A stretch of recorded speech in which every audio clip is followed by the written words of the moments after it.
你嘅品牌仲用緊傳統方法拍片咩？成本高、周期長、效果又難預計。而家已經2026年，短劇賽道已經入咗 AI 時代。如果你嘅內容仲停留咗文字同平面，你就真係錯過咗最大嘅流量紅利。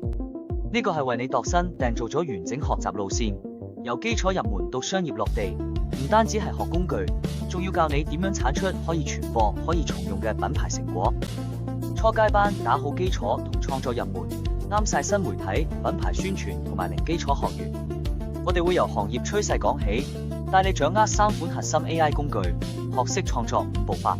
目標好清晰，就係要你可以獨立完成一條品牌 AI 短劇。進階班商業落地同深度設計，呢個係俾專業團隊同骨幹人員嘅進階修煉。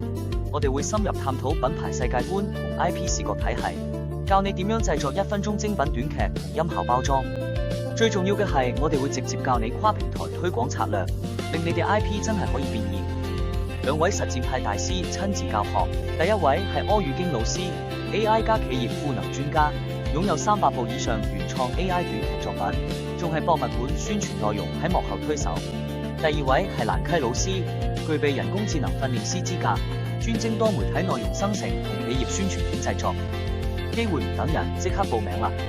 初階班喺5月26號至6月30號開課，只需1090；進階班7月14號開班，學費1280。